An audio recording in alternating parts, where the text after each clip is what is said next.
듣다 보면 갑자기 음악 좀 아는 사람이 되어 있을 수 있습니다. 허영심도 쌓이면 교양이 되니까요. 오늘도 여러분의 음악적 허영심을 채워드리겠습니다. 음악으로 이해하다 팟캐스트 음해 시작합니다. 오늘의 음해는 영화 그랜드 부다페스트 호텔입니다. 저는 오늘 진행을 맡은 임백입니다. 반갑습니다. 안녕하세요, 이재입니다. 안녕하세요, 재령입니다. 안녕하세요, 소연입니다. 안녕하세요, 세라입니다. 안녕하세요, 짱이진입니다. 네, 오늘 다룰 작품은 2014년에 개봉한 영화 그랜드 부다페스트 호텔입니다. 웨스 앤더슨이 감독을 맡았고요. 이 영화는 이미 개봉한 지도 오래됐고 보신 분들도 이미 많겠지만 제가 영화적으로나 음악적으로나 참 좋아하는 영화라서요. 이렇게 가져오게 되었습니다. 먼저 이 영화의 구성 얘기를 안 할 수가 없는데요. 굉장히 층층이 쌓인 액자 구조로 되어 있죠. 첫 번째 액자로 공동묘지에서 작가의 동상을 바라보는 여자가 등장하고요. 둘째로 1985년 작가의 인터뷰 장면이 나와요. 세 번째 액자에는 1968년에 작가와 제로가 호텔에서 만나게 되는 장면이 등장합니다. 그리고 여기서 또 들어가서 1932년에 무슈 구스타브와 제로가 주축이 되는 중심 이야기가 나옵니다. 이렇게 네 가지나 되는 굉장히 복잡한 액자식 구조로 되어 있는데 여기에 대해서 여러분의 생각을 듣고 싶어요. 먼저 세라님 의견부터 들어볼게요. 저는 이 액자식 구성이 영화를 보면서도 한 편의 소설을 읽는 듯한 느낌을 주기 위한 장치가 아니었나 생각이 들었는데요. 이렇게 앞서 말씀해 주신 대로 이렇게 소설책을 들고서 작가의 묘를 찾아가는 장면부터 시작해가지고 이제 과거의 이야기로 영화의 전개가 본격적으로 시작되잖아요. 그래서 이렇게 이야기 속에 또 다른 이야기를 넣고 이어지는 구조 덕분에 단순히 사건을 따라가는 게 아니고 오랫동안 전해 내려온 한 편의 이야기를 이렇게 듣는 느낌이 있었거든요. 그래서 이 영화 전체가 누군가의 아름다운 추억을 함께 들여다보는 것 같기도 하고 소설을 읽는 것 같은 느낌을 줬거든요. 저 개인적으로는. 그래서 이런 소설을 읽는 듯한 느낌을 주려고 장치를 넣은 게 아닌가라는 생각이 들었습니다. 그렇죠. 아무래도 액자식 구성이면 이제 내가 이런 얘기를 했었는데 아니면 내가 이런 경험을 했었는데 하면서 쏙쏙 들어가면서 이제 누군가의 구전이 되는 듯한 그런 효과가 있으니까요. 일부러 그런 효과를 노리고 집어넣은 장치일 수도 있겠네요. 다음 소연님 생각도 얘기해 주세요. 네, 저도 비슷한데 우선 그 주인공의 직업이 작가잖아요. 이 책에서 내용이 시작하게 되면서 뭔가 그 안에 세부적인 이야기로 빠져들기 위한 액자식 구성이 되게 탁월했다? 뭔가 좋은 감독의 선택이었겠구나라는 생각과 함께 그 초반에 임백님이 말씀하신 것처럼 되게 다양한 시간대별로 이렇게 쑥쑥 이렇게 액자식 구성이 되어 있잖아요. 그러면서 같이 화면 비율도 같이 바뀌게 되거든요. 맞아요. 그래서 초반에는 저희가 익숙하게 보던 2.35대 1이었다가 이제 저자한테 이제 액자식 구성으로 들어갈 때 1.85로 줄어들고 또 한 번 이제 저희가 그 제로와 그 구스타브의 이야기로 더 들어갈 땐 1.33대 1로 비율이 줄어들어서 그 점에서 화면 비율과 액자식 구성을 정말 탁월하게 잘 연출하지 않았나 싶은 생각도 들고 이 영화를 보면서 정말 네모라는 이미지가 이 화면 비율 말고도 그 호텔 안에서든 뭔가 뭐 그 다른 사람한테 쫓기는 자객 같은 그런 사람을 뭔가 여러 장면에서 네모라는 이미지를 활용해서 잘 보여주는 것 같아서 그런 곳곳에 뭔가 이미지와 텍스트가 좀 잘 묻지 않았나 싶은 생각이 들었습니다. 네, 이재님은 어떻게 생각하셨어요? 저는 일단 제가 지난주에 이어서 좀 감기에 걸려가지고 콧소리가 심하다는 점 양해를 좀 부탁드리고요. 그랜드 부다페스트 호텔 보면서 액자식 구성으로 만들어진 게 좀 더 관객들이 영화를 계속 관찰자 입장에서 보게 만드는 역할을 하는 것 같아요. 그래서 저희가 지난주에 유전 다뤘잖아요. 네. 거기서도 뭐 디오라마, 그다음 미니어처적 표현들이 많이 나왔는데 이 그랜드 부다페스트 호텔에서도 미니어처처럼 보이게 인물들을 이렇게 촬영하는 장면들이 되게 많이 있어요. 근데 그런 부분들이 액자식 구성과 같이 포함되어서 또 더불어서 화려한 조금은 환상적인 색감적인 연출까지 포함해서 좀 저 그럼 궁금한 네네. 게 미니어처 같은 부분이 어떤 부분이었을까요? 그게 위아래가 살짝 블러 처리가 되고 네네. 인물들이나 어떤 움직이는 자동차 같은 것들이 되게 작게 표현되는 건데요. 그렇게 되면 사실 장난감처럼 보여지는 거죠. 그래서 그 장면들이 더 현실적이고 사실적이기보다는 좀 환상적이고 조금 아기자기한 느낌을 주는 것 같아요. 이게 약간 블러 처리나 이런 걸 통해서 미니어처가 아닌 거를 미니어처처럼 표현한 걸까요? 아니면 진짜 미니어처였어요? 미니어처가 아닌 거를 미니어처로 표현하는 거죠. 이게 일부러. 그 옛날 디지털 카메라를 보면 네네. 미니어처 찍는 그 필터라고 해야 될까요? 그런 게 있어요. 네. 그 대부분의 뭔가 카메라들이 많이 갖고 있었는데 이제 그런 필터의 특징이 위아래를 블러 처리를 하고 조금 가운데 피사체를 작게 찍어서 좀 장난감처럼 보이게 만드는 건데요. 이 영화에서도 그렇게 표현이 많이 되어서 저는 근데 감독이 이런 연출을 만들어낸 이유는 개인적으로 되게 잔혹하기도 하고 조금 선정적이기도 하잖아요. 중간에 그렇죠. 나오는 많은 네. 장면들과 또 이야기들이. 근데 이런 연출적인 표현을 통해서 되게 감정적이고 되게 선정적일 수 있는 장면들을 조금 멀리 떨어져서 관찰하는 것처럼 관객이 받아들이게 돼요. 그래서 약간은 감정을 뒤로하고 그리고 좀 더 객관적으로 사실을 보는 것처럼 영화를 감상하게 되더라고요, 저는. 그래서 제가 또 극 F로서 저희 6명 중에서 되게 좀 공감을 많이 하고 영화의 인물에 몰입을 잘 하는데 이번 그랜드 부다페스트 호텔은 좀 좋은 의미로 인물에 이입하는 것보다는 저 인물이 왜 저런 선택을 했고 저 인물은 지금 어떤 역할이고를 조금 편하게 생각하면서 볼 수 있었던 것 같아요. 맞아. 이게 은근히, 그러니까 겉으로 딱 봤을 때는 아기자기하고 파스텔 톤이고 되게 예쁘고 이래 보이지만 은근히 잔인한 장면들이 있거든요. 아들 드미트리가 고용했던 조플린과 관련해서 이런 장면들이 많이 나오는데요. 그 도망친 집사의 동생이 굉장히 끔찍하게 살해를 당하잖아요. 그런 장면이나 아니면 손가락이 잘리는 이제 장면도 있는데 그런 장면을 되게 실감나게 막 사운드를 막 화려하게 해서 그러지 않고 마치 무슨 인형처럼 정말 인조적인 느낌이 아주 강하게 들게 처리를 하신 것 같아요. 그래서 저도 보면서 눈살이 좀 덜 찌푸려지지 않았나 하는 생각이 드네요. 네, 그리고 네네. 그런 이렇게 다치거나 뭔가 누군가가 죽는 것들은 사실 현실에서는 순식간에 일어나는 일이잖아요. 그렇죠. 서사 없이 일어나는 경우가 대부분이잖아요. 네.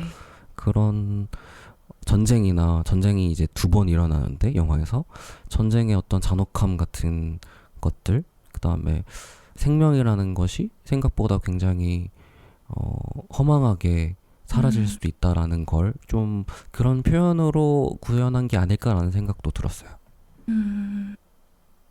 좋습니다. 아, 그리고 더 여쭤보고 싶은데 소연님한테 네. 약간 아까 이제 네모에 대해서 얘기를 좀 해주셨잖아요. 네네. 그거에 대해서 약간 구체적인 얘기를 더 듣고 싶어서 혹시 어떤 부분에서 그 네. 네모가 사실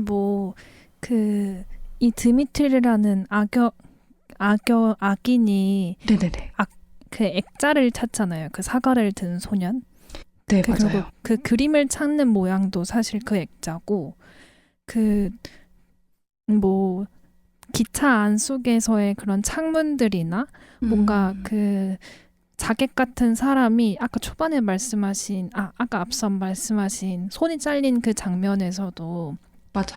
그 자객이 변호사를 쫓을 때 되게 그 액작 속의 액자처럼 되게 옛날 그 드라마? 영화처럼 쫓아오거든요. 그 모습조차도.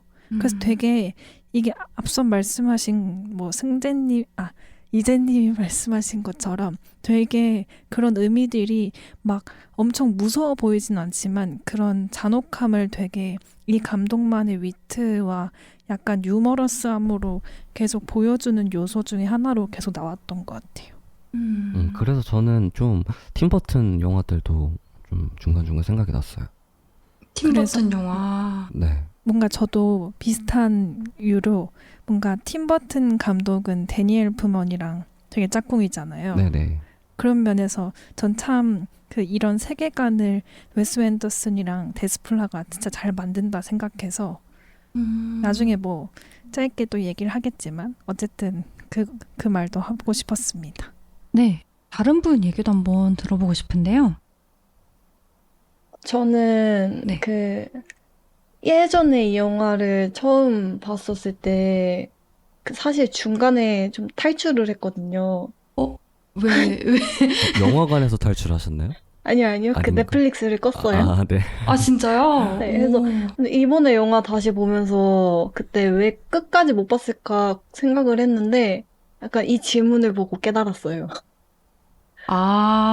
뭔지 알 것 같아. 좀 저는 영화에서 약간 관찰자 시점으로 보기보다는 그 음. 인물 하나를 대입을 해가지고 보는 편이거든요. 네. 근데 이 영화는 그 주인공의 시선보다 그 영화 밖에서 상황을 지켜보는 느낌이 들었어요. 영화 밖에서. 네, 그리고 이게 촬영 구도가 좀 거의 정면이고 맞아요. 뭔가 이렇게 아무튼 화면이 막 확대되고 막 이런 것도 있어가지고 약간 너는 지금 이걸 봐야 돼 하면서 시야를 좀 통제하는 느낌도 있었고 음. 그래서 탈출을 했던 것 같은데 그 약간 전쟁이랑 살인이 막 벌어지잖아요. 네네. 그런 어두운 주제임에도 영화를 볼 때는 좀 감정적인 몰입은 좀 차단이 되어가지고 내용이 어둡다 이렇게 생각은 안 했던 것 같아요. 그러면 이게 저도 보면서 많이 느낀 게 이 영화가 3차원보다는 약간 2차원적인 연출이라고 해야 되나? 맞아요. 주인공들이 마치 이제 인물들이 화면 안에서 따닥따닥 증명사진 찍듯이 이렇게 배치가 되거나 물건들이나 이런 것들이 다소 이제 평면적으로 느껴지는데 이진님은 개인적으로 이게 취향이 아니거든. 그런 뜻은 아니고요. 그래서 감독도 관객이 약간 인물 중에 누구의 감정에 대입을 해서 막 몰입을 해서 봐라 이거보다는 네. 한 편의 긴 이야기를 봐라 하고 연출을 한 것 같아서 그거를 받아들이고 보니까 옛날 이야기를 보는 것처럼 재밌게 본 것 같아요. 옛날 이야기. 네. 그런 점에서는 이제 액자식 구조가 어느 정도 역할을 했을 것이라고 생각하시는 건가요? 네네. 옛날 이야기. 알겠습니다. 그러면 이제 다음 질문 넘어가서요. 그냥 이제 편안하게 각자 기억에 남는 아니면 이제 좋아하는 뭐 인상적인 장면들을 짧게 묘사해 주시고 그 이유 같은 것도 한번 얘기해 주시면 좋을 것 같아요. 네, 그러면 저 먼저 네네. 이야기를 해보면 전 이 영화를 이번에 한 3번 정도 본 건데 아, 정말요? 네, 그때마다 인상 깊은 장면이 조금 다르더라고요. 그래서 이번에 봤을 때 인상 깊었던 장면은 그 드미트리랑 구스타보가 그 호텔 안에서 싸우는 장면인데, 이때 장면에서 그 이제 드미트리가 아가사랑 구스타보를 발견할 때의 음악이 뭐 오르간이나 팀판이나 뭐 스네어 같은 걸 활용해서 긴장감이 확 올라오다가 그 드미트리가 이제 구스타브를 그 네. 총으로 죽이려고 딱 총을 꺼낼 때 음악이 확 빠지더라고요. 그리고 총을 꺼내서 총을 쏜 후에 이제 호텔 안에 있는 이제 군인들이 나와서 서로를 향해서 총을 쏘는데, 이때 음악이 없고 총 사운드가 되게 귀에 거슬리게 들리더라고요. 뭔가 앞선 되게, 전 노래가 되게 미니멀하면서 약간의 위트가 있다고 생각하는데 그 네네. 음악이 확 빠지고 총 사운드로 계속 짧은 몇 초이긴 하지만 되게 나올 때 그 나오고, 이 이미지도 보면 호텔 아래에서 위로 바라보는 장면으로 나오고, 그러니까 총알이 서로 이렇게 맞아요. 왔다 갔다 하는. 음. 그래서 이 장면이 그 뒤에서 뭐 얘기할 내용일 것 같긴 한데, 이 실제 전쟁 현장을 약간 비유해주는 장면처럼 보였거든요. 그래서 뭔가 이 전쟁의 잔인함을 뭔가 보는데, 사실 그 이 전쟁이 그러니까 뭔가 일반 시민을 위해서가 아니라 뭔가 누군가의 뭔가 탐욕과 이득을 위해서 뭔가 시작된 영화 안에서는 그런 게 약간 조금 비유가 되지 않았을까 싶어서 조금 인상이 깊었고, 그 뒤에 또 다시 음악이 들어오는 인점은 이제 조금 경찰 총 책임자가 뭐 누굴 쏘는 거야 하면서 이제 다시 스네어랑 팀파니가 들어오는데, 그때 다시 또 그 긴장감이 확 전보다는 좀 풀어지면서 미트함이 같이 가는 게, 아, 웨스 앤더슨이 이런 자기가 하고 싶은 말의 텍스트가 담긴 장면이 이 장면이 아니었을까 하는 생각이 들었어요. 여기서 말하는 총 책임자가 에드워드 노튼인가요? 아마 그럴 거예요. 아. 그 수염 달린 맞아요. 경찰분. 계속 나왔다. 이게 그 장면이 저도 좀 기억에 남았던 게 상당히 풍자적이었어요. 그 음악도 이제 잘 맞아 들어간 것 같고요. 네. 맞아요. 다른 분들 혹시 또 얘기해 주실 분? 저는 사실 소연님이랑 조금 비슷한 이유이기는 한데 다른 장면이거든요. 네네. 어쨌든 영화에서 많이 나오는 소재는 결국엔 어떤 죽음, 전쟁인 것 같아요. 근데 그래서 저는 가장 인상 깊었던 장면은 전쟁이 다시 맞아요. 재발돼서 네네. 기차를 타고 같이 가다가 이제 구스타브가 제로와 아가사를 위해서 희생하잖아요. 네. 두 번째 장면 말하시는. 네, 맞아요. 마지막 즈음에 나오는. 네, 기차. 네, 기차에서 네. 또 비슷한 상황에서 그렇게 구스타브가 희생을 하는데 그때는 사실 희망이 남아있다고 했는데 구스타브는 사실 생명을 잃게 되고, 맞아요. 그리고 제로와 아가사 결국에 그 둘만 살아남게 되는데, 이런 장면이 그래도 희망이 남아있어라고 구스타브가 사실 죽으면서도 그 전에 그런 말을 했던 게 반복이 되는 거는, 그 장면적으로 반복이 되는 이유는 내가 죽음에도 희망은 있어라는 이야기를 좀 하고 싶었던 것 같아요. 그리고 그 장면에서 이제 구스타브가 제로의 희망이 되었다는 나레이션이 나오죠. 그쵸. 그래서 네. 되게 전쟁에 있어서는 사실 어떤 관련이 없는 사람, 순수한 사람들은 네. 희생이 되거든요. 그리고 아까 이제 소연님이 말씀하셨던 것처럼 어쨌든 어떤 전쟁이든 모든 전쟁에서 이득을 얻는 사람들은 굉장히 극소수고 피해를 입는 사람들이 사실 대부분인데, 그런 장면을 되게 낭만적으로 표현했다라는 생각이 들었어요. 그 부분에서. 그런 의미를. 전쟁에는 죽음이 당연히 따라오는 거고, 그리고 순수함을 지키는 것은 그 당시에는 죽음이었다는 거라는 걸 되게 함축적으로 앞에 있던 장면을 뒤로 똑같이 가지고 와서 너무 어렵지 않게 풀어낸 것 같아서. 맞아요. 네, 그래서 기차가 하필이면 또 이제 비슷한 장면이 두 번이나 와가지고 네네. 이 대조가 명확하게 되는 것 같아요. 이제 둘 다 이제 불신 검문을 받는 그런 상황인 건데 네, 같은 군인이고 같은 이제 검문 받는 상황인데 완전히 대조적이잖아요, 상황이. 맞아요. 이제 세상이 변했구나 이런 거가 음. 느껴지고. 맞아요. 그리고 나서 네. 제로가 그 호텔을 어쨌든 책임지고 본인의 재산을 다 그런 공동 재산으로 넘겨주고 그 호텔만은 본인이 가져가겠다라고 해서 그 호텔을 계속 가져가는 그 모습이 되게 순수성을 잃지 말자라는 그런 어떤 메시지를 되게 많은 인물들이 이어가고 있는 것 같아서 되게 인상 깊었어요. 그 부분이. 네, 그때 그 두 번째 기차 장면부터 마무리까지 이제 확 빠르게 이제 확 진행이 되죠. 네, 맞아요. 그래서 이제 사실 그 영화 극 초반에 네. 저 구스타브라는 사람은 맨날 와가지고 좋은 방도 아니고 직원용 되게 조그만한 방에서 잠자 뭐 이런 이야기를 직원들끼리 하는데 네. 그 이유가 설명이 되는 거죠. 제로는 거기서 내가 이 호텔의 주인으로서 책임감을 가지는 게 아니라 호텔의 직원으로서 책임감을 계속 가지고 있다라는 그 마음가짐이 뒤에서 또 이렇게 풀어지는 그 장면이 너무 좋아가지고 계속 그 기차에서의 그 장면부터 결말까지가 저는 너무 좋았어요.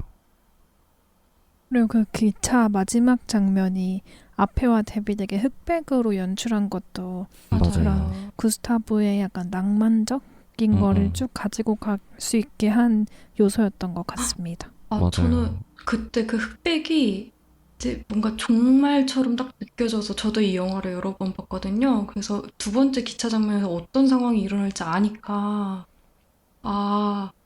약간 종말의 예언처럼 저는 느껴지는 거예요. 이걸 다시 보니까. 네. 그렇게 생각하실 수도.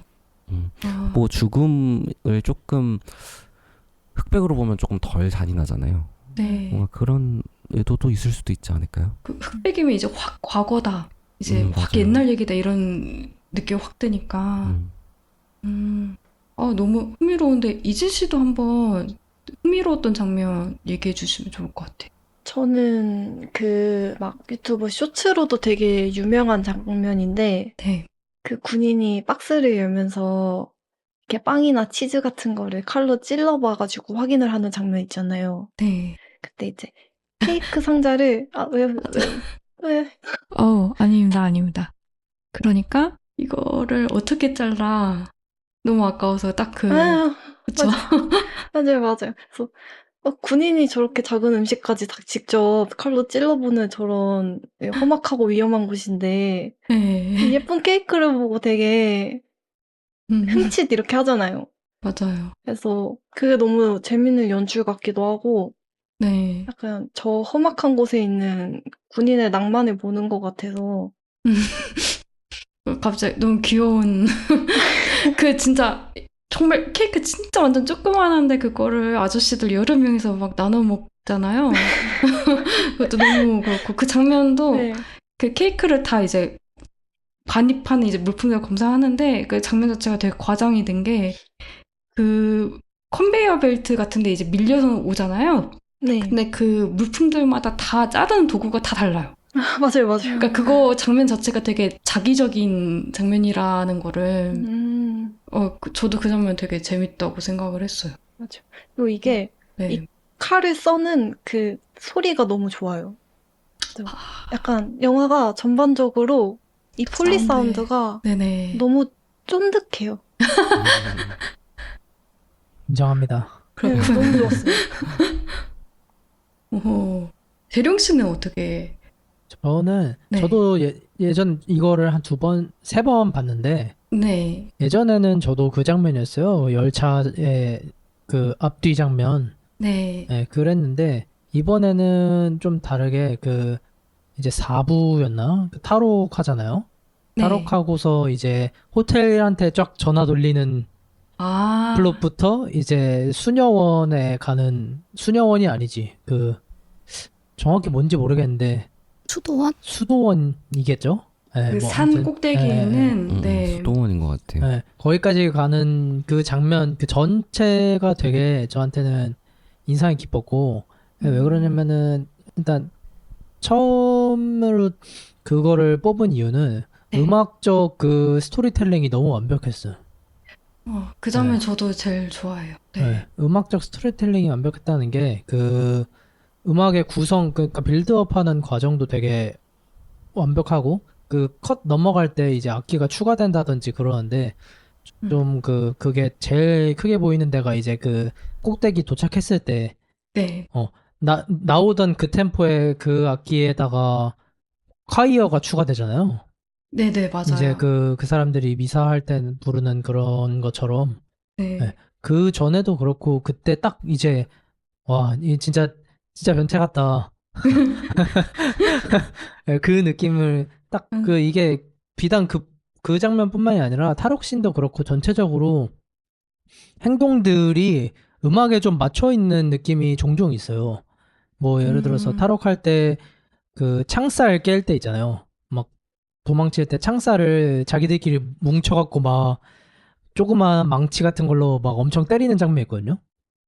근데 그것도 음악 BPM이랑 맞고 네. 그런 부분이 많은데 그 올라가는 장면에서 그렇게 이어지는 파트랑 물론 그 구도도 너무 이쁘고 설산이 맞아요. 나올 때 진짜 이쁜 것 같아요. 아니, 그 수도원 들어가기 전에도 걔네가 맞아요. 케이블카 같은 걸 케이블카. 타고 올라가잖아요. 근데 노래가 막 갑자기 메인 멜로디 사라지고 이제 맞아요. 박자만 리듬만 약간 남잖아요. 남는데 그 케이블카가 삐걱, 삐걱, 삐걱 이게 박자에 그러니까. 맞게 딱 들려요. 그게 메트로놈처럼. 너무 찰진 거예요, 그냥. 그러다가 이제 또 그거 그대로 이제 수도원에 들어가는데 뭐 갑자기 성가를 이제 부르는 버전이 된 거죠. 그게 또 그 가사 들어보면 무슨 뭐 상투스 어쩌고 한데 그냥 아무 라틴어 갖다 붙인 말 같은데 그거 되게 정말 칼같이 맞고 이게 음악이 되게 조립식이잖아요. 그런데 그게 정말 장면의 아다리가 딱딱 마치 음악 먼저 만들고 장면을 만든 걸까 하는 그런 생각이 들 만큼 저도 너무 좋아하는 네. 장면이에요. 그런 경우는 보통 음악을 먼저 만들고서 이제 연출을 한다고 제가 알고 있긴 하거든요. 네, 근데 다 그런지는 모르겠는데 이게 그 뭐 그런 거 있잖아요. 사람들이 영상 작업할 때 어떤 노래를 듣고서 막 들으면서 작업하는 그런 거 있잖아요.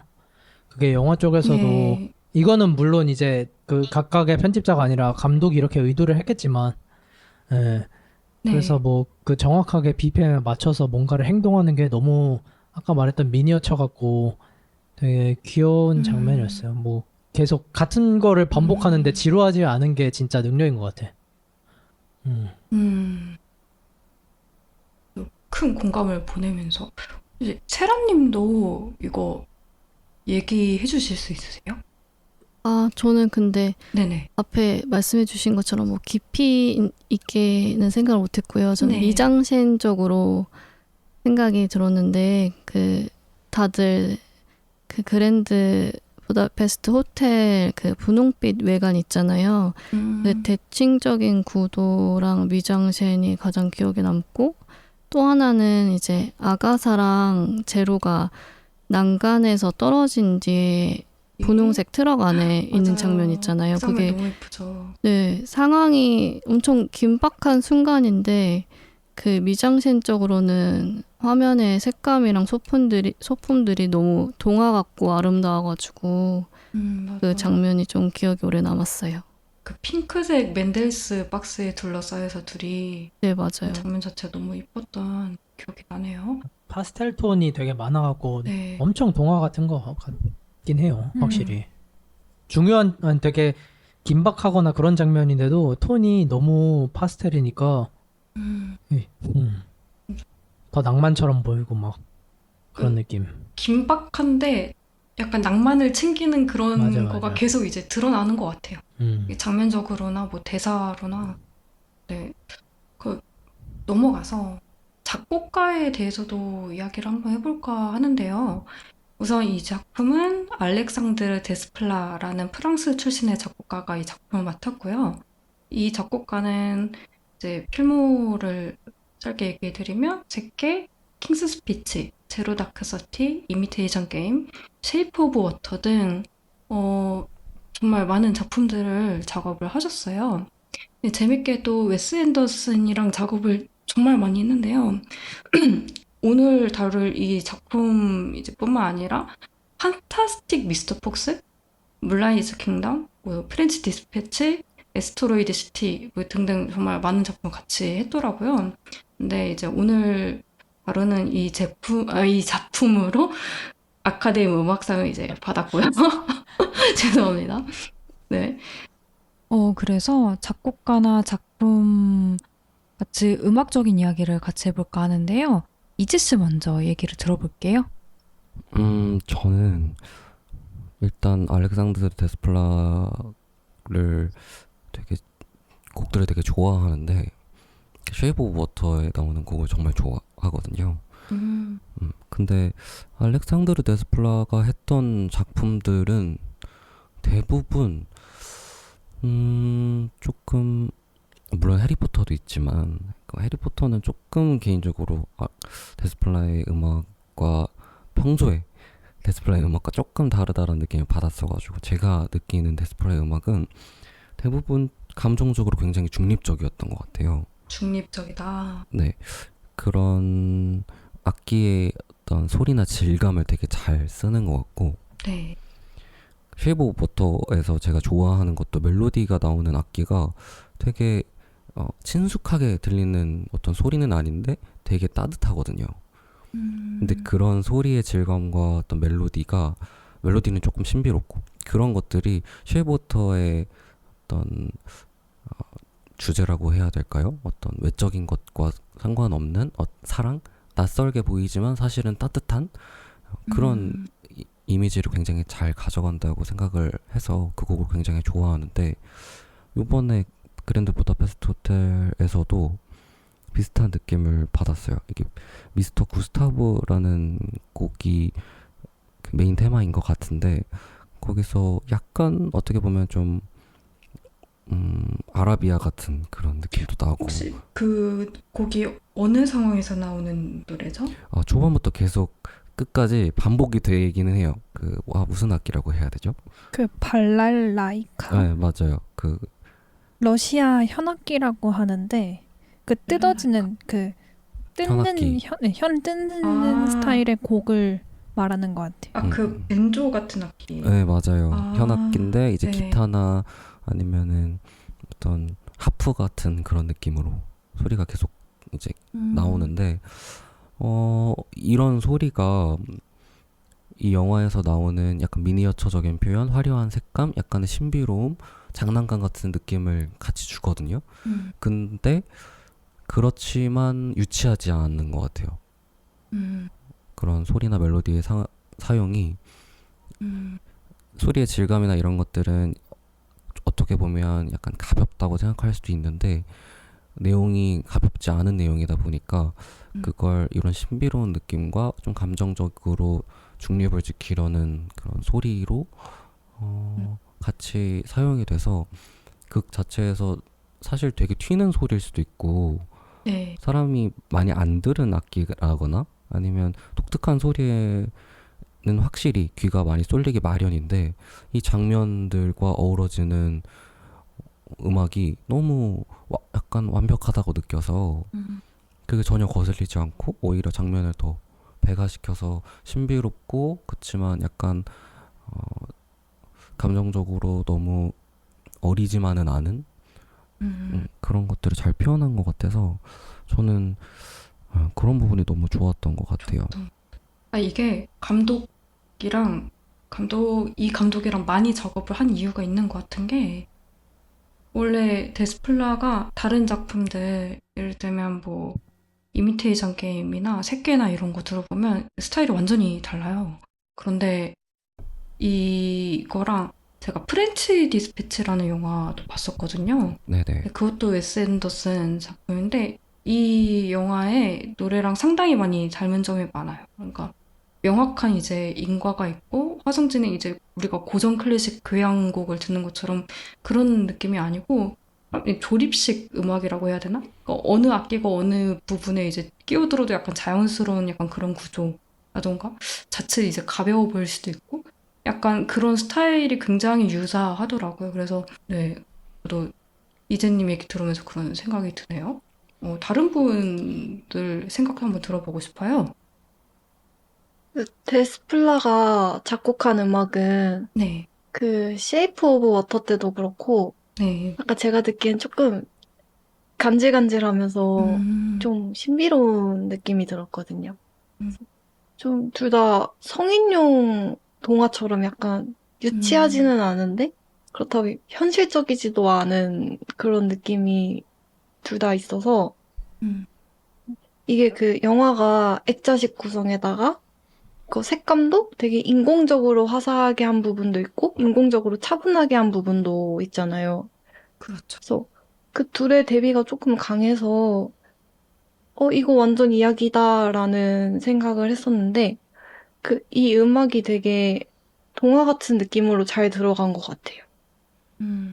음악이 만약에 엄청 무거운 오케스트라거나 평범한 그런 피아노 아니면 신디사이저 이런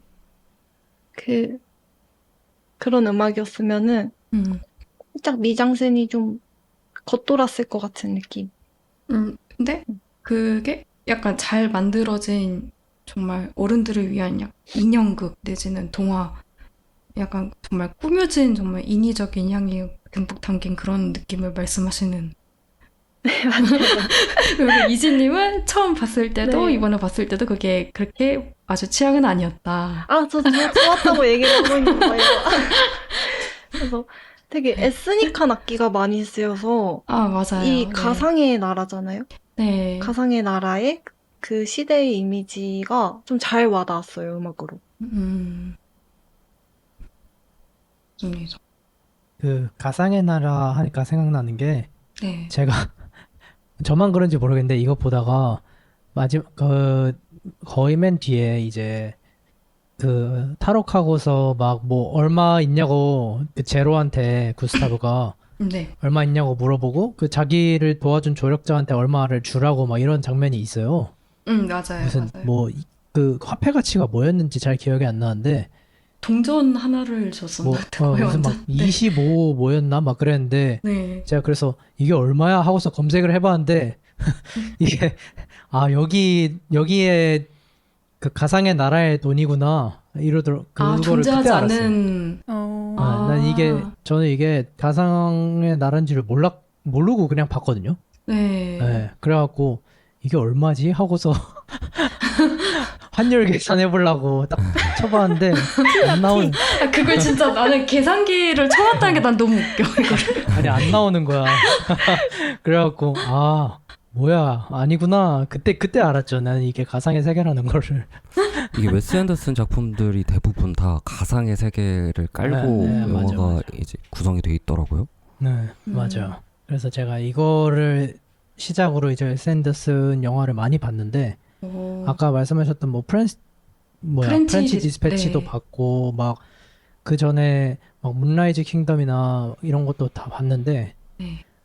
뭐 에스테로이드 시티도 그렇고 네. 그 데스플라가 다른 영화 할 때는 모르겠는데 확실히 이 웨스 앤더슨이랑 할 때 그 색깔이 너무 센 것 같아요. 맞아요. 이게- 딱 있어요. 그래서 이게 데스플라의 색깔인지 웨스 앤더슨의 음악적 취향인지를 살짝 의심할 정도로 이게 그 음악적 색이 엄청 세갖고 그런데 색계 같은 거 노래 들어보면 완전 다르거든요. 그러니까, 맞아. 뭐 이거는 사실- 감독 취향이 많이 반영된 게 아닌가. 쉐이프 오브 워터도 네. 얘네랑 엄청 다르거든요. 맞아요. 일단은 항상 그 웨스 앤더슨이랑 할 때는 진짜 스트링이 많이 안 쓰이잖아요. 그쵸. 그쵸. 영화 음악에서 스트링의 부재를 별로 못 느낀다는 게 엄청 대단한 거라고 저는 생각하거든요. 스트링이랑 피아노는 사실 거의 약간 모르겠다 치트키 일단 써 약간 그런 그쵸. 그런 느낌인데 네. 그거를 하나도 안 쓰고 무슨 발랄라이카나 뭐 침발롬 같은 악기를 듣도 보도 못한. 그런 악기를 써서 이런 분위기를 만든다는 것 자체가 진짜 대단한 것 같아요. 그래서 뭐 아까 말씀하신 뭐 그 뭔가 덜 쉬머 같은 그런 소리는 아마 침발롬이긴 할 텐데 뭐 그거는 다른 얘기고요. 아무튼 그 되게 그냥 웨스 앤더슨도 진짜 변태 같긴 한데 데스페라도 만만치 않은 것 같아요. 맞아요. 배운 변태 느낌이 아주 진짜 끼리끼리의 그 아주 좋은 예시를 보는 것 같고 그냥 환상의 짝꿍. 예. 이게 이 두 사람이 판타스틱 미스터 폭스라는 영화 때부터 같이 했더라고요. 근데 이 영화가 웨스 앤더슨도 본인이 또 작곡을 같이 했어요. 그래가지고 이때부터 시작이지 않았나. 좀 작곡을 같이 했으면 진짜 네. 그 이게 작곡을 할 줄 아는 제작자면은 그 취향이 너무 확고해서 계속 이거를 요구를 하는 걸 수도 있기는 하거든요. 네. 이게 영화뿐만이 아니라 저는 게임 쪽을 하니까 네네. 여기서도 개발자가 그 디렉터가 원하는 색이 있으면은 보통 그걸 다 따라가요, 음악도.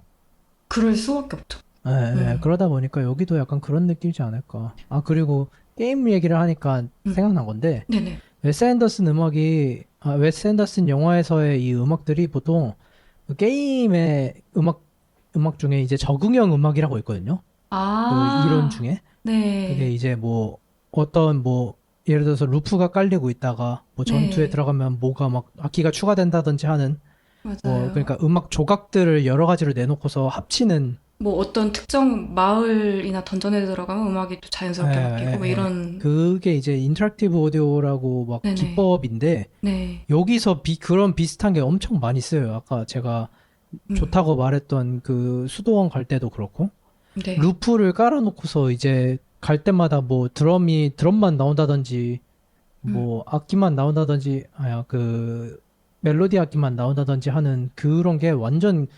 게임적 그런 적응형 음악이랑 엄청 닮아 있거든요. 그래서 좀 더 좋았나 봐요. 뭔가 그러면 네. 재룡님이 보시기에 이 적응형 음악 그리고 이 작품에서 나오는 이런 음악들이 그렇지 않은 보통 일반적인 음악들이랑 어떤 차이가 있다고 생각하세요? 네네. 일단은 가장 큰 거는 그 쉽게 비교할 수 있는 거는 루프성의 유무죠. 반복. 네. 네. 그러니까 반복인데 네. 뭐 하나가 빠져도 그 부재를 못 느껴야 되거든요. 그래서 뭐 하나가 들어가는 게 정확한 의도를 가지고서 넣는 게 보통 적응형 음악이 다 그래요. 네. 근데 여기도 뭐 수도원에 갔을 때 드럼만 나오다가 보컬이 나오고 뭐 어디서 빠졌을 때 드럼이랑 뭔가가 싹 다 빠지는데 템포가 이어지는 그 초반에 말했던 그 총 쏘는 장면 있죠? 네네. 거기도 딱 끊어지는데 뒤에 약간 안 보이게 리듬이 흘러가는 그런 느낌이 있어요. 네. 그런 맞아요. 것도 사실 그 어떤 선상에 올려놓고서 뮤트했다가 푸는 그런 느낌이 있는데 다른 음악들은 중간에 끊기면은 그 기승전결이라는 게 있으니까 그쵸. 네, 쉽지 않죠. 잃어버릴 수가 있거든요. 내가 어디를 듣고 있었는지. 얘는 이 노래를 1시간 루프를 틀어놔도 그 아무데나 들어도 좋을 것 같아요. 애초에 그런 의도로 만든 그렇죠. 음악이 너무 많기 때문에 결합이랑 해체 이런 게 너무 자유롭고. 맞아. 그래서 웨스 앤더슨 영화랑 비슷하게 음악도 되게 그 큰 오케스트라가 하나씩 맞물리는 그런 느낌이 아니라 약간 그 시계처럼 태엽들이 하나씩 맞물리는 그런 기계장치 같은 음악적 구성인 것 같아서 이것도 되게 새롭고 그런 느낌이었습니다. 되게 좋아요, 저는. 이게 너무 재밌는데 이 주제에 대해 얘기하는 게 혹시 다른 분도 얘기하실 게 있으시다면 네. 저 아까 재룡님이 저희 얘기 나왔던 네. 감독의 색깔인지 음악 감독의 색깔인지 네. 관련해서 그 데스플라랑 작업한 거 말고 스티브 지소와의 해저 생활이라고 그 두 번째 나온 영화인 것 같거든요. 앤더슨 감독의 그거를 못 본 영화네요. 보시면 그 다른 작곡가랑 작업한 거긴 한데 네 번째 작업한 영화네요. 네네네. 스티븐 지소와의 해조생활. 그런데 여기서 다른 작곡가랑 작업한 건데 현재의 느낌이 나요. 우리가 알고 아, 있는 앤더슨. 진짜? 근데 이때는 조금 더 미니멀하진 않고 음. 조금 꽉 차 있어요. 약간 맥시멀적인 느낌이고 되게 삽입곡도 많이 사용되긴 했어서 만약에 조금 앤더슨의 좀 꽉 찬 맥시멀한 음악을 듣고 싶다. 아니면 좀 또 다른 감독이지만 어떤 색깔인지 보고 싶다 하면 이 영화도 한번 보시면 재밌을 것 같습니다. 저희가 감독- 그 네네. 귀에 딱지가 않게 들었던 말이 있잖아요. Less is more라고. 맞아요. 네, 데스플라가 그거를 참 잘하는 것 같아요.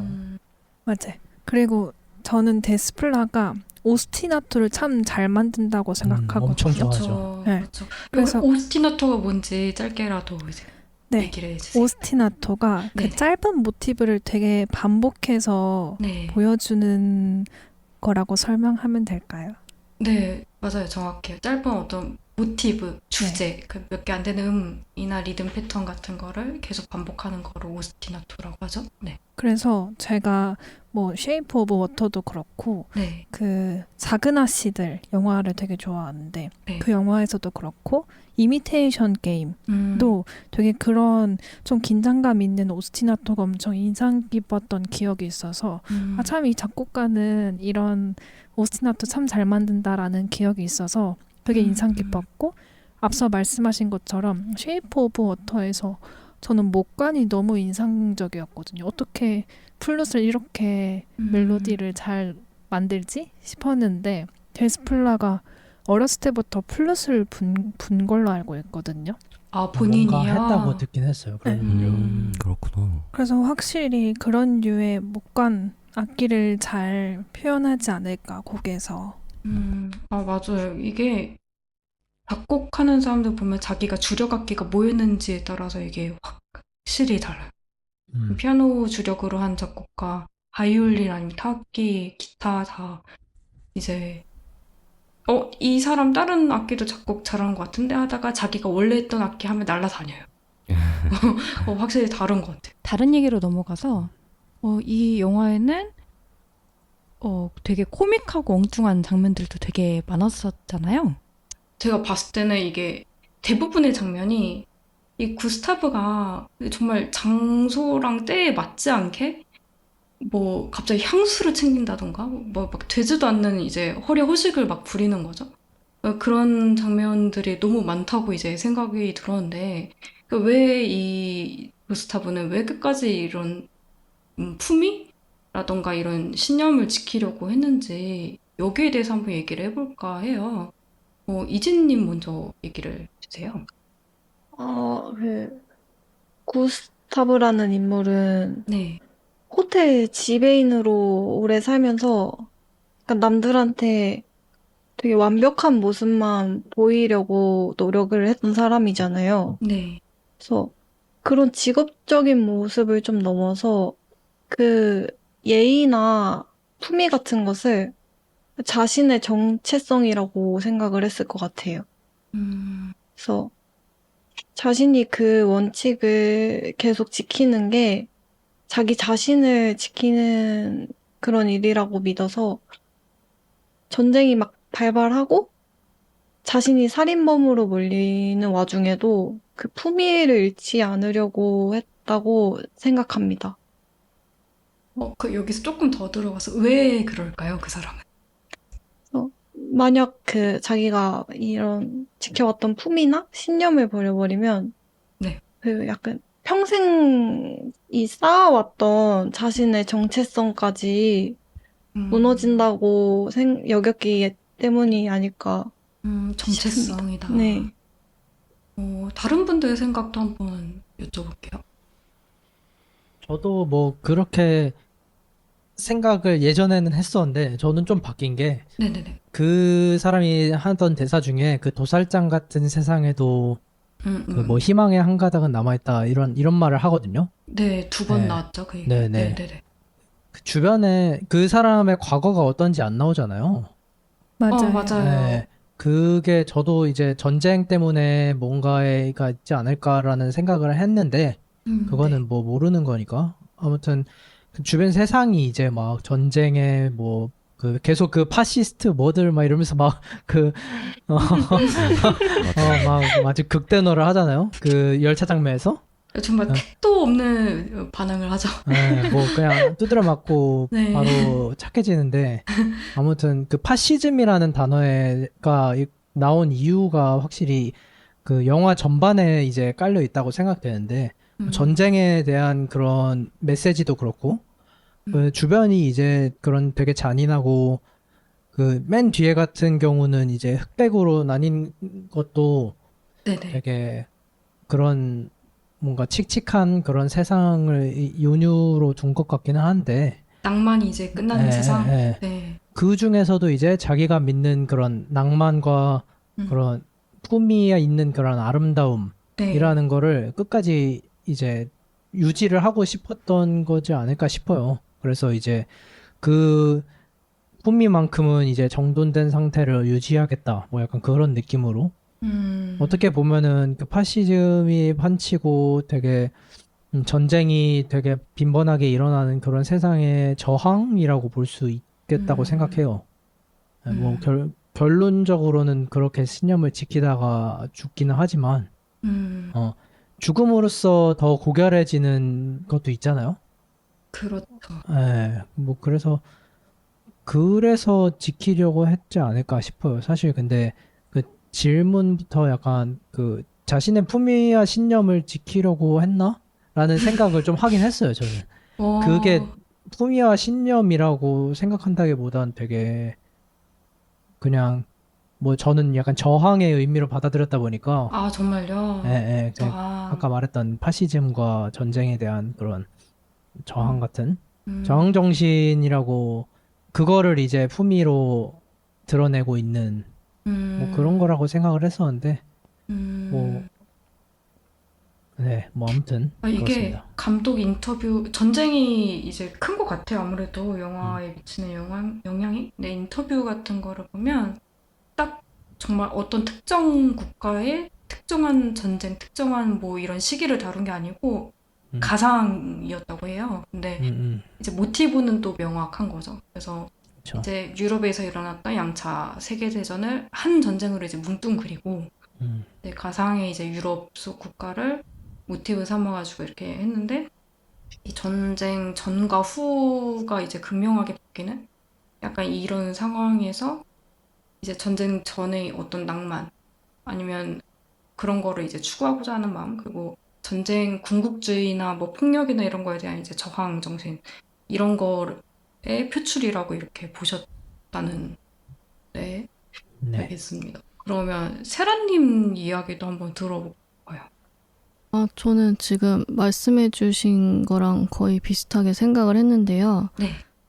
구스타브가 좀 어떤 상황에서도 낭만을 잃지 않는 인물이라고 생각을 했었는데, 감옥에서는 그 제수가 그린 지도를 보고 막 엄청 진심으로 칭찬을 해주잖아요. 그리고 이제 본인이 목숨이 위태로워가지고 낭떠러지에 떨어질 것 같은 상황에서도 시를 읽고 그래서 저는 이런 모습을 보면서 구스타브에게 품이란 단순히 예의 바른 태도가 아니고 어떤 상황에서도 자신의 가치관이랑 이런 삶의 방식을 끝까지 지키려고 하는 그런 태도를 지닌 인물이 아니었나 싶은 생각이 들었습니다. 삶의 양식 그 자체. 네, 그쵸. 그래서 그런 생존만을 위한 그런 상황이었잖아요. 그 네. 영화 속 배경에서 전쟁이고. 네네. 근데 그럼에도 구스타브는 이제 본인의 가진 유머랑 이런 예의와 낭만을 포기하지 않으려고 한 인물이었던 것 같습니다. 좋습니다. 다른 분도 여기에 대해서 얘기할 게 있으시다면? 네, 그 한 개 얘기하자면 그 구스타브가 자기의 뭔가 품위를 지키려고 향수, 그 파나쉬라는 향수를 어. 계속 뿌리잖아요. 그놈의 그 향수. 그걸로 인해서 죽기까지 죽을 수 있는 맞아요. 그 끈을 만들어주는. 네. 근데 그 향수, 그 파나쉬라는 뜻이 프랑스어로 당당한 태도래요. 그래서 어머. 이 당당한 태도라는 그런 그 문구가 사실 이 구스타보가 그 계층으로 보면 약간 억압받는 소수자? 약간에 해당한다고 하더라고요. 찾아보니까. 아, 왜냐하면 그래요? 네. 그 사람이 약간 양성애자라고 나오거든요. 그 어떤 직접적으로 막 나 양성애자야 라고 네네. 말하진 않는데 네. 그 초반 그 마담 디 장례식장에서 아들인 드미트리가 너 막 호모잖아 약간 맞아요.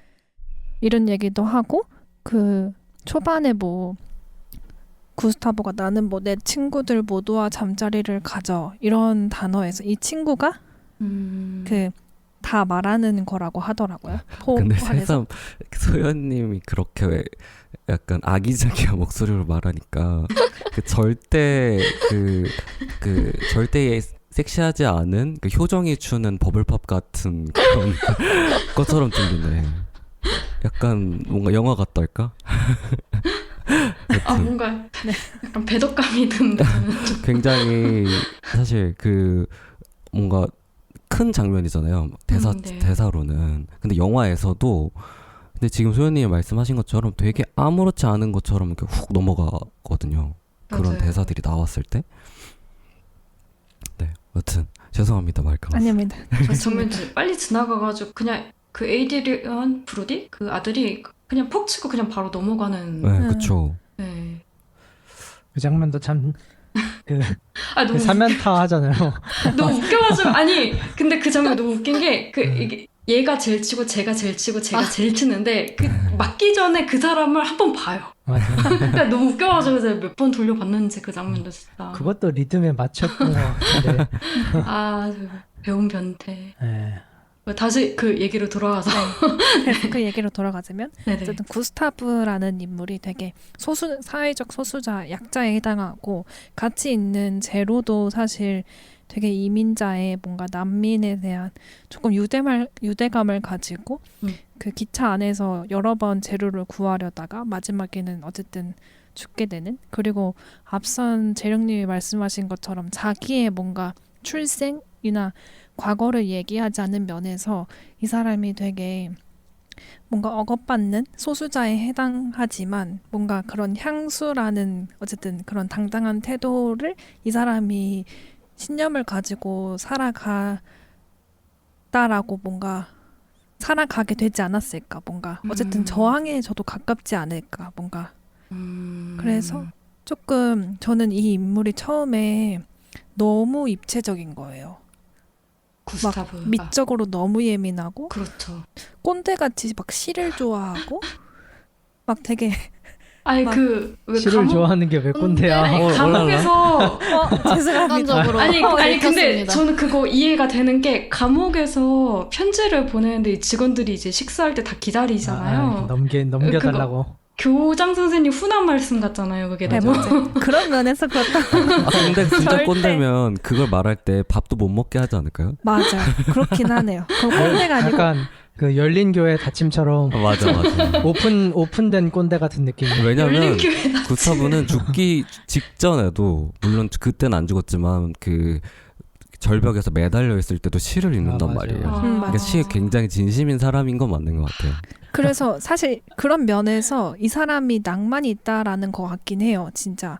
왜냐면 후반에 그 제로 무스타브가 낭만이 없어졌다. 왜냐면 이 사람이 없잖아요. 이제 현재에. 네. 그래서 뭐 그런 얘기를 했던 걸로 기억을 하는데 어쨌든 그런 좀 되게 속물적인 모습도 구스타브가 보여주는데 그 가운데에서 전 사실 그 제로를 내칠 줄 알았거든요. 뭐 네. 영화상 당연히 안 내칠 수 있지만 뭔가 내심 이런 뭔가 미적으로 예민하고 뭔가 이성 좋아하고 속물적인 모습의 사람이라면 당연히 뭔가 군인이 딱 왔을 때 얘 그냥 데려가세요. 뭐 어쩔 수 없죠. 이렇게 할 수 있는데 뭔가 딱 자기의 뭔가 사람 뭐 어쨌든 억압받는 그런 약자를 향한 유대감을 가지고 되게 저항한다는 게 그게 어떤 귀족들의 약간 보여주기식?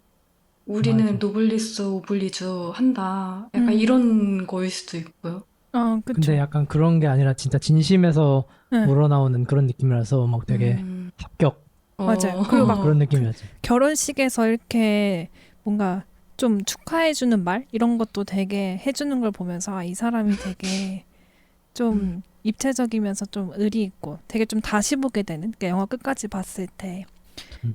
아무튼 갑자기 생각나는데 그 마지막은 아니고 딱 이제 그 자꾸 탈옥 얘기만 하는데 네, 탈옥하고서 이제 그 제로를 만났을 때 있잖아요. 네네. 그때 막 뭐 제로를 막 욕하다가 갑자기 이제 그 정신 차리고 넌 나를 구했다 이러면서 제로가 우린 형제야 이러거든요.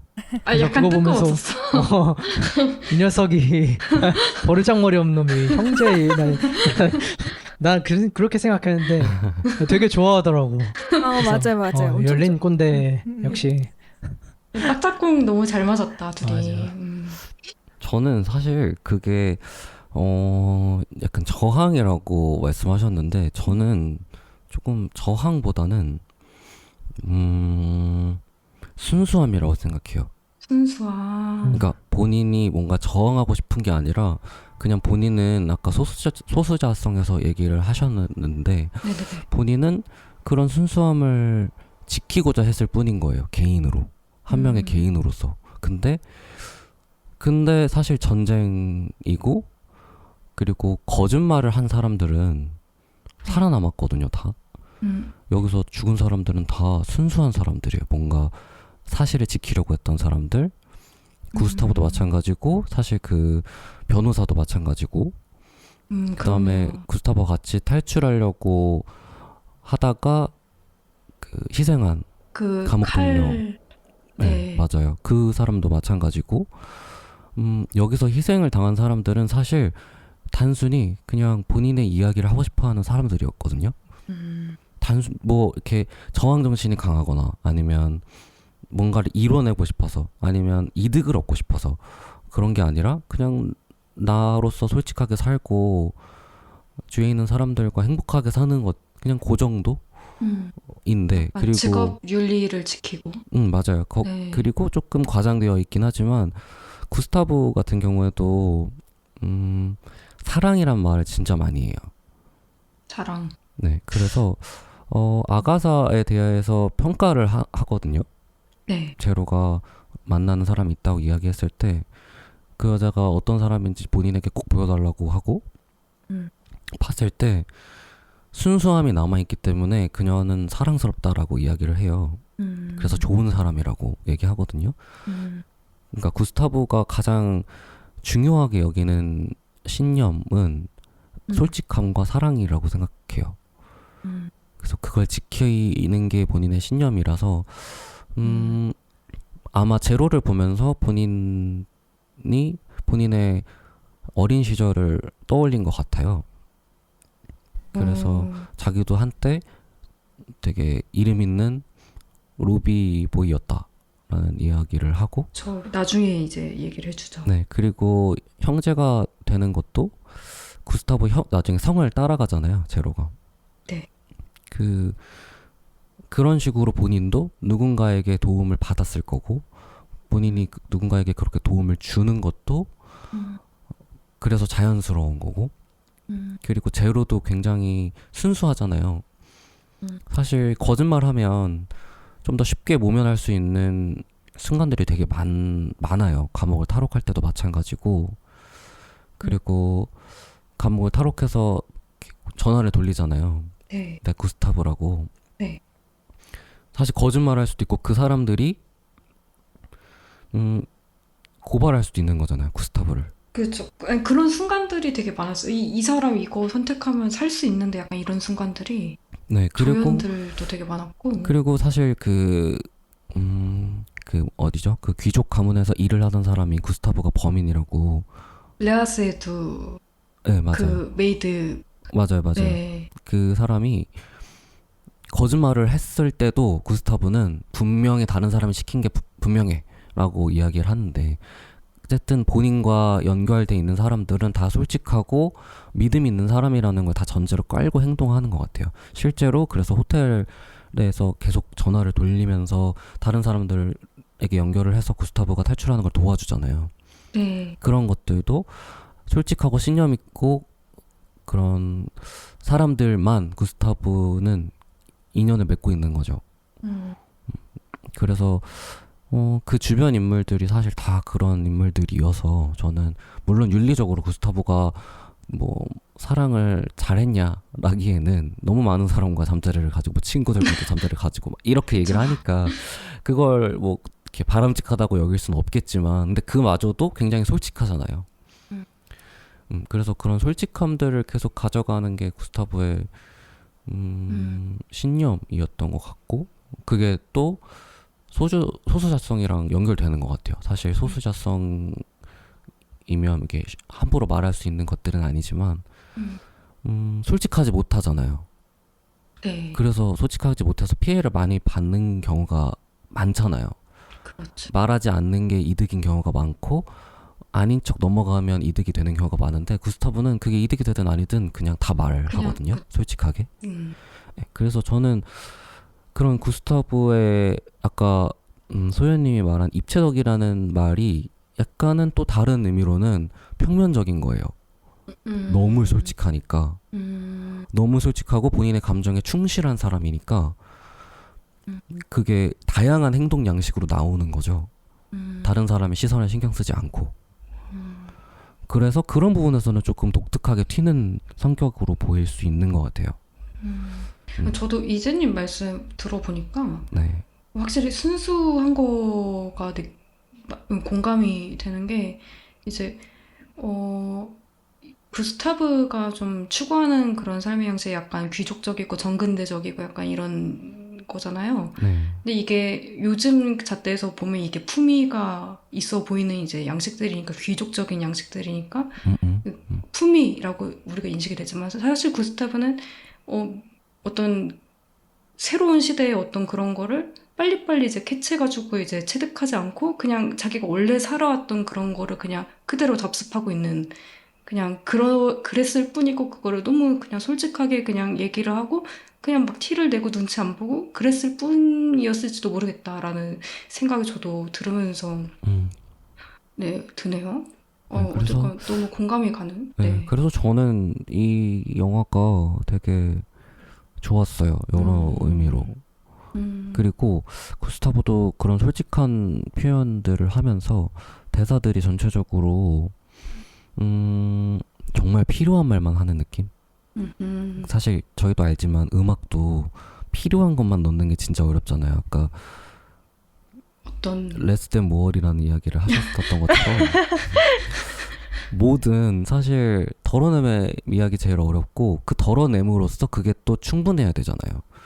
부족하게 느껴지면 안 된단 말이죠. 근데 대사들도 다 너무 명확하되 뭔가 장난스럽지 않고 간결하되 모든 걸 다 설명하는 그런 대사들이었던 것 같고 데스플라이 음악도 많은 걸 설명하려고 하지 않지만 충분히 설명했던 것 같아요.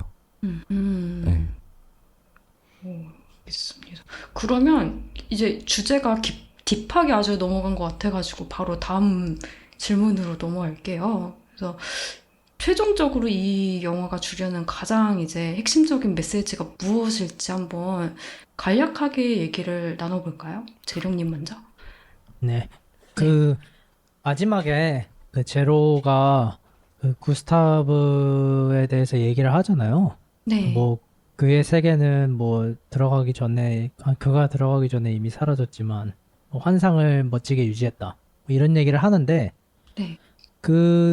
그게 사실 그런 사라진 구시대의 낭만과 그런 이런 품위 그런 예술적 그런 가치들을 이야기한다고 저는 생각을 해요. 예. 그래서 사실상 이거는 그 초반에 말했던 그 액자식 구성도 그렇고, 이게 그러니까 하나의 백업 파일 같은 느낌이죠. 예, 그런 옛날에 뭔가 그런 낭만과 환상의 그런 되게 아름다움, 거기에서도 이제 각자의 그 친절함과 솔직함 뭐 그런 사실상 요즘에 와서는 물론 찾으려면 찾겠지만 점점 점점 없어지는? 없어지고 있는 그런 현대에서 네. 그런 것들이 이제 사라지지 않고서 이런 게 있었다라고 확실하게 보여줄 수 있는 그런 게 이제 인간답게 만드는 그런 거 있잖아요. 그럼 네. 뭐 실존하진 않지만 모두가 그렇게 생각하고 맞아요. 있는 그런 것들을 되게 가장 중요한 메시지로 두고 있는 것 같다고 저는 생각을 하긴 했었어요. 그런 인간다움의 약간 가치에 음. 대해서 얘기를 하려던 걸까요? 인간다움의 가치라기보단 네네. 그런 뭔가 전쟁이나 사실 계속 나오는 게 전쟁 같은 건데 그런 거 속에서도 이제 사라지지 않는 무언가가 있다라고 그거를 알려주는 것 같아요. 근데 그게 꼭 인간다움의 가치라고 그렇게 딱 뭉뚱그려서 표현할 수는 없겠지만 그거는 아니고. 네, 사실상 뭐 인간을 인간답게 만드는 거로 따지면 그거 맞기는 하죠. 근데 되게 여러 가지인 것 같아요. 그래서 뭐 노스텔지어라는 말이 거기에 나오는 것도 사실 그래서 그런 것 같고. 이 영화에 대한 엄청 유명한 이제 평이 그쵸. 있었죠, 이거에 네. 대해. 네. 그게 확실히 이해가 가는 게 저는 처음 봤을 때 그 정확한 멘트가 뭐였는지 기억이 안 나는데 무슨 근원적 노스텔지어인가? 지나온 적 없는. 기억 가물가물하네. 네, 저도 그거 보고서 약간 그랬는데 더 보니까는 확실히 뭔가 그렇게 느껴지기는 하는 것 같아요. 약간 그 왜 우리 첫사랑 기억 조작 뭐 이런 얘기 많이 하잖아요. 근데 이거는 정말 스케일이 큰 100년 단위의 기억 조작인 거죠. 그렇죠. 그럴 수 있죠. 그래서 뭐 처음에 이게 말하고자 하는 그 메시지가 그 액자식 구성이라는 것부터 오는 것 같아요. 그냥 과거에 이런 일이 있었다는 거를 지금도 갖고 가야 된다라고 이제 알려주려고 하는 느낌이 아닐까. 그런 따뜻함과 뭐 그런 아까도 말씀드렸듯이 낭만. 네. 사람 냄새. 그런 가치를 잊으면 안 된다는 뭔가 그런 게 주제의식이지 않을까라고 저는 생각합니다. 세라님 의견도 한번 듣고 싶어요. 네, 저도 그 재룡님이랑 비슷하긴 한데요. 네. 구스타브라는 인물을 통해서 감독이 이제 세상이 아무리 혼란스러워도 이제 낭만이랑 아름다움을 지켜야 한다. 뭐 이런 삶의 태도를 말을 하고 싶었던 것 같고, 또한 이 감독의 예술관을 조금 담으려고 한 작품이라고 생각이 들었는데요.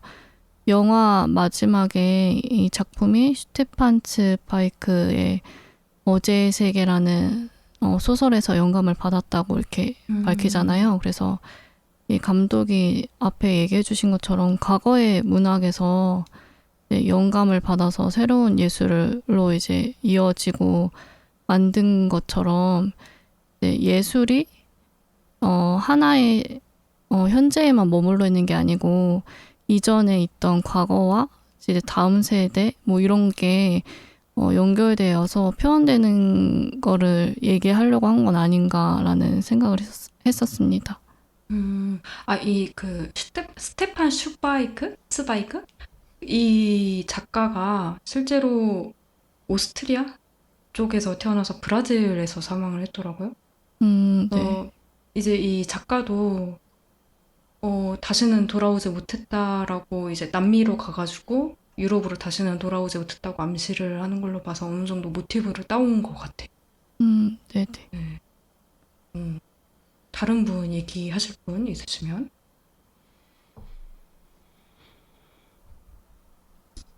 저부터 먼저 얘기를 네. 하자면 사실 계속 이 전에도 얘기를 했긴 했지만 액자식 구성으로서 결국에는 만들고자 했던 감독의 의도는 개인적으로 이 영화를 객관적으로 보게 만들려는 것도 있지만 구스타브의 어떤 사랑, 솔직함은 제로로 이어졌고 그 제로가 그 신념을 노인이 될 때까지 지키고 있었기 때문에 그 소설가를 만날 수 있었고 그 소설가도 그 제로의 말을 단순히 하나의 어떤 한 노인의 사실인지 모르는 이야기라고 그냥 넘겨들은 게 아니라 진심으로 들었고 그걸 바탕으로 소설을 또 썼고 그리고 본인이 죽었을 때 찾아왔던 사람들이 그 굉장히 많잖아요. 그 동상에 호텔 체인이 엄청 걸려 있잖아요. 네. 그렇게 뭔가 솔직함을 갖고 있는 그런 사랑을 좀 전파하고 싶었던 것 같은 생각도 좀 들어요. 그렇게 희망이 있다라고 하면서 사실 구스타브는 죽었잖아요. 네.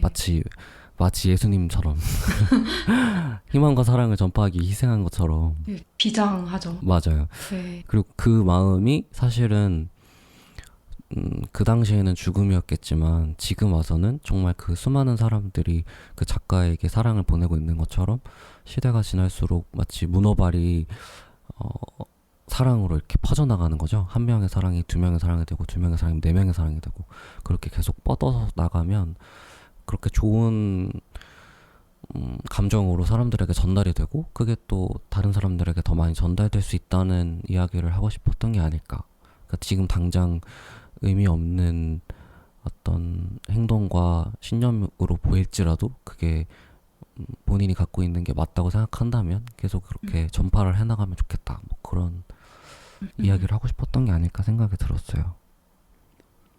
잘 들었습니다. 이제 마지막 남은 분 이지님 의견도 안 들어볼 수가 없는데요. 이 제로와 구스타브가 아껴 썼던 이 그랜드 부다페스트 호텔이 약간 전쟁과 함께 좀 적자가 났나? 약간 그랬잖아요. 네, 맞아요. 맞죠? 이게 아무래도 그 배경이 되는 국가가 네. 공산권에 진입을 한 것 같아요, 전쟁 이후에. 그래서 이제 이런 호텔이나 이런 시설들이 국유화가 되려고 했는데, 나라 것에 이제 되려고 했는데, 이 제로가 호텔 말고도 굉장히 많은 재산을 상속받았잖아요. 네. 그래서 이 나머지 재산들을 이제 거의 엄청 정부에다가 이제 뇌물을 줘서 암시예요, 이거는. 네, 줘가지고 이제 이 호텔의 경영권, 소유권 이런 거를 이제 유지하도록 했다는 이런 암시가 나와요. 네. 제가 그 부분은 이해를 못했었어요. 근데 그 후반부가 너무 지나가고 너무 약간 암시적이고 그래가지고 저도 이 영화를 여러 번 봤는데 이게 네 항상 좀 헷갈리는 부분이긴 해요, 거기가. 네. 근데 그 구스타브의 이야기는 이제 오래오래 남아가지고 이런 책으로도 쓰였잖아요. 네. 그리고 그 제로가 말씀하신 것처럼 이 호텔을 물려받아서 네. 네? 아니, 제로가 말씀하신 것처럼 이렇게 들어가지고. 네. 죄송해요. 계속해요. 네네. 그 호텔 제 자진 네, 제로 가라사네. 네. 네. 이제 제로가 그 낡은 호텔을 물려받아가지고 계속 간직을 하는데 네. 제로는 이제 그 호텔 자체를 가지고 싶었던 게 아니라 그 곳에서 구스타브와 쌓아왔던 기억이나 추억 등을 지키기 위해서라고 생각을 했거든요. 그래서 이 생명도 그렇고 이 호텔도 그랬고 결국에는 사라질 거지만 그 누군가가 이제 함께했던 기억과 그 사람이 지켜왔던 그 삶의 태도가 누군가에게는 오래 남는다라고 생각을 했어요. 좀 확장적으로. 네. 길이길이 이제 남을. 네. 이야기는 남는다. 이렇게 생각을 했습니다. 울림이 있는 말이네요. 그 이야기는 남는다라는 게 여기서 가장 중요하게 말하는 것 같아요. 그 기억의 힘 같은 예, 그런 거지 않을까. 그래서 이제 그 처음에 그 소녀부터 작가 옛날 뭐 제로였다가 구스타브였다가 이렇게 쭉 가는 게 그게 이제 이어진 것 같은 마라톤? 뭐 마라톤보단 그 이어달리기 같은 느낌으로 이제 그런 어떤 가치는 안 없어지고 계속 살아있다라는 거를 알려주려고 하는 게 아닐까라고 생각하긴 합니다.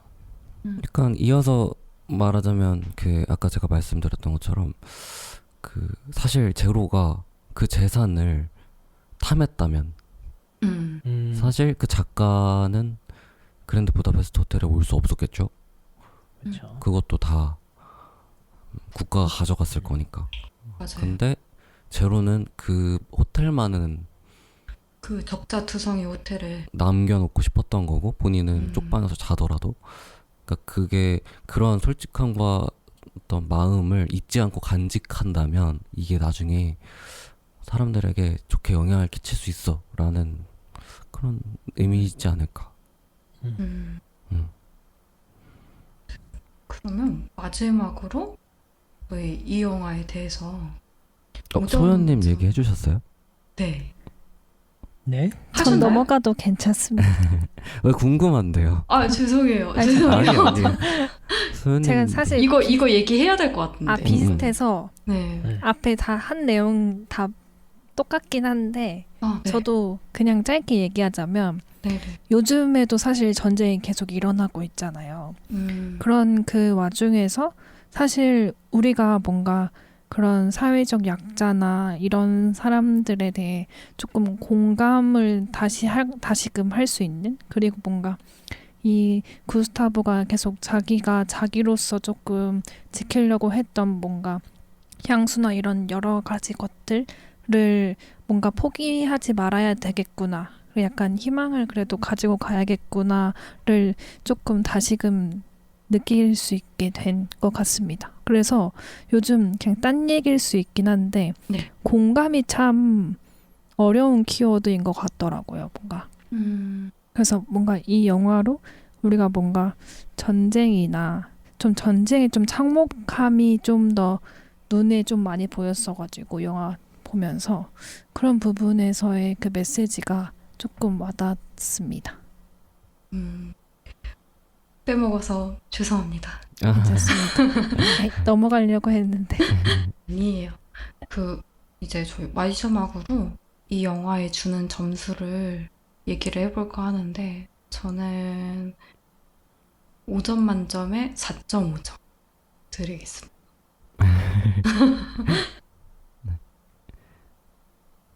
그 이유는 말씀 안 해주시. 이 영화가 저는 그 미드나잇 인 파리라는 영화 아세요? 그 벨 에포크 시대라고 하잖아요. 그러니까 어떤 1차 대전 그때 전후 해가지고 이 세계대전이 일어나기 전에 아직 낭만이 있던 그 유럽. 그러니까 그거에 대한 로망이 저도 조금은 있어요. 그때 작곡가들은 저는 되게 좋아하고 그런데 그거에 정말 그 주제에 정말 완벽하게 맞는 영화라고 생각해요. 그래서 네, 약간 길이길이 약간 보관하고 싶은 약간 뭐라 해야 되지? 보석함 같은 영화라고 저는 개인적으로 생각을 해가지고 4.5점입니다. 그런데 0.5점이 빠진 이유가 제가 이 영화를 너무 많이 봤어요. 원래 5점이었거든요. 근데 너무 많이 봐가지고 지금 오늘 기준으로 4.5점입니다. 네. 너무 많이 봐서 평점이 떨어지는 경우는 처음 보네요. 너무 많이 봤어요. 평점이 높으니까 많이 보는 그 약간 아니, 이거는 그- 항상 업데이트되는 이제 오늘의 점수인 거죠. 약간 계란이 먼저 같은 느낌이 재밌네. 4.5점. 저는 5점을 주고 싶어요. 와, 가장 큰 이유는 일단 그 미장센이 좀 오래도록 기억에 남는 작품이기도 하고 본인이 그 감독만의 그 세계관이랑 예술관이 엄청 철학적이게 다가와가지고 그러한 점이 좀 또 나중에도 계속 보고 싶은 영화라고 생각이 들어서 5점을 주고 싶습니다. 오, 굉장히 높은 점수. 소연님은요? 저도 5점 만점인데요. 저는 와, 내가 처음에 제일 봤을 때 네. 이 영화를 온전히 이해하지 못했어요. 사람들이 유명하다길래 뭐 미장센도 되게 유명하고 그래서 처음에 봤을 때는 노래도 되게 재밌는 세계관이고 인상 깊다 해서 끝쳤는데 이게 보면 볼수록 영화에서 표현하고자 하는 거랑 감독의 위트랑 되게 잘 맞아떨어져서 뭔가 계속 기억에 남는 영화인 것 같아서 5점 만점을 줬습니다. 높은 점수들이 계속 나오고 있는데요. 네. 저는 4.5점입니다. 4.5점. 저도 너무 좋긴 했는데요. 음악도 너무 좋았고, 일단은 저는 되게 왜인지 모르겠지만 좀 동양적인 영화를 좀 더 좋게 보는 경향이 좀 있거든요.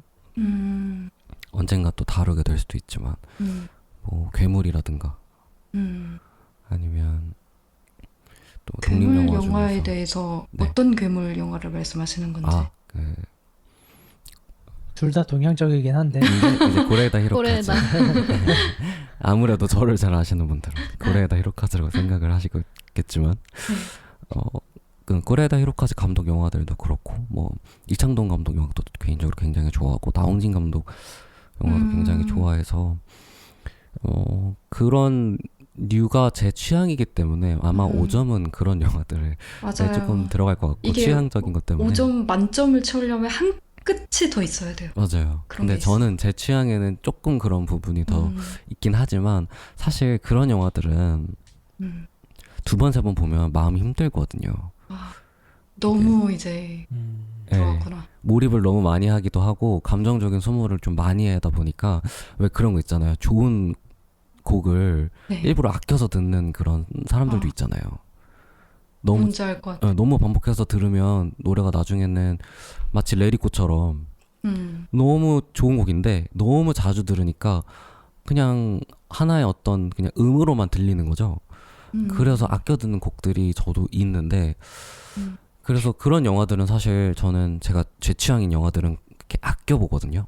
반복해서 잘 안 보고 좋아서 물론 힘들기도 하지만 좋아서 아껴 보는 것도 있는데 그랜드 부다페스트 호텔은 상대적으로 너무너무 좋아하고 너무 음악도 좋고 제 취향이지만 좋은 의미로 영화를 여러 번 볼 수 있을 것 같은 거예요.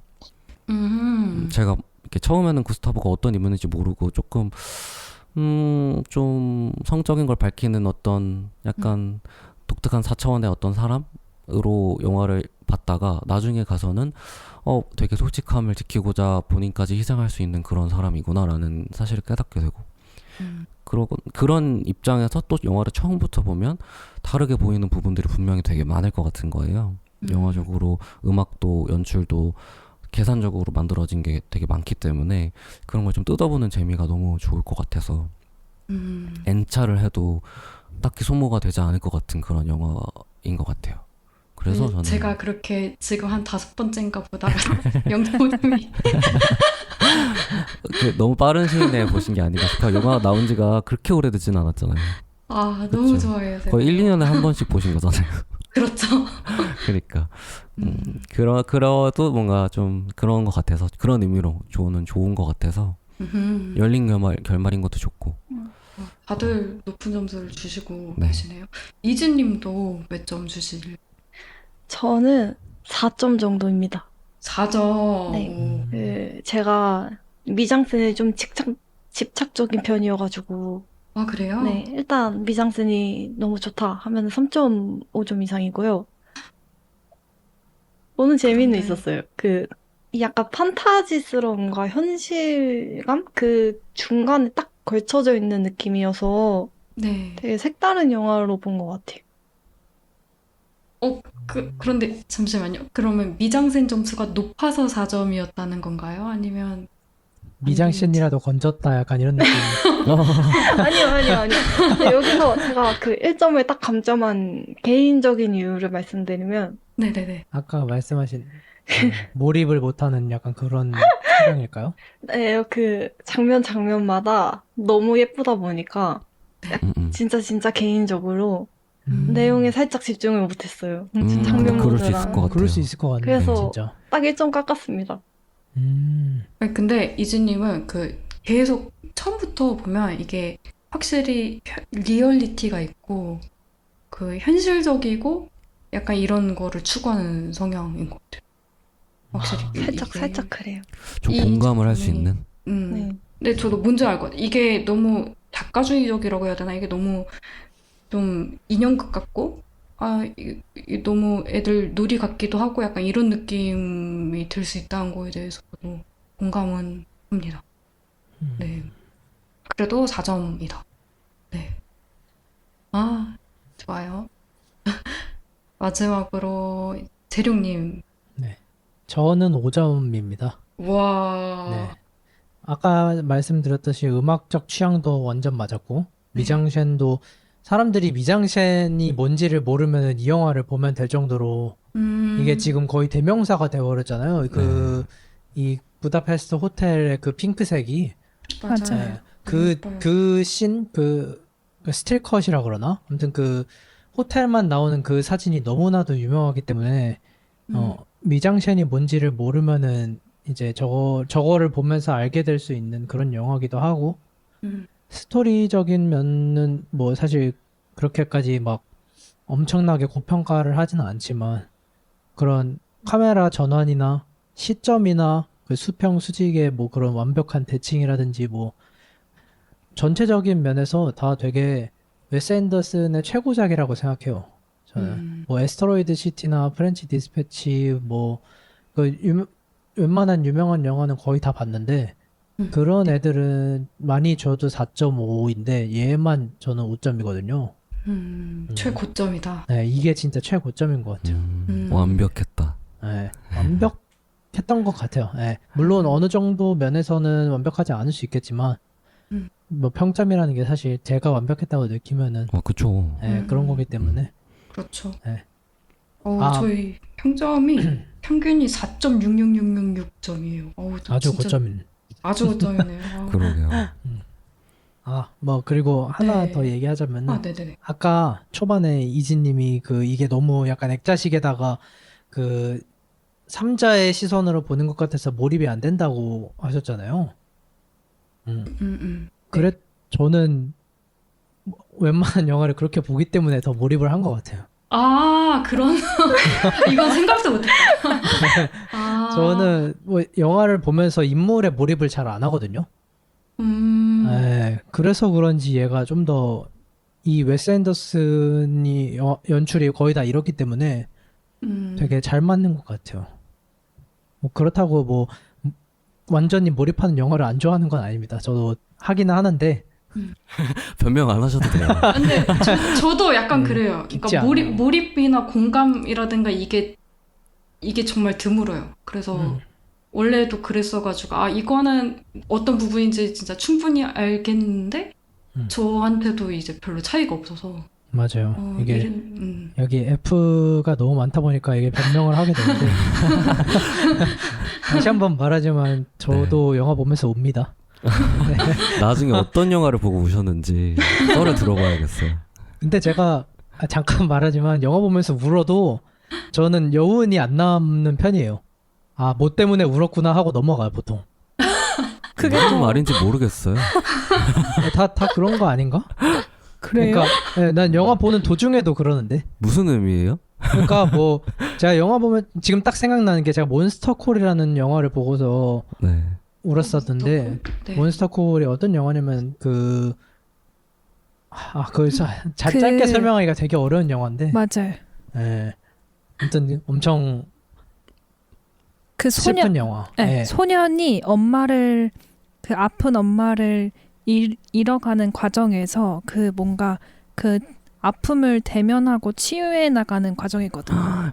이거는 뭐 그냥 뭐 그러니까 설명부터 이미 눈물 울 칼칼이잖아요. 수밖에 없는 네. 영화네. 그래서 그거 보면서 되게 막 눈물을 딱 흘린 다음에 아 저래서 울었구나 하고 약간 분석을 그렇군요. 하는. 그럴 수가. 네, 저는 보통 그러는 편이라서.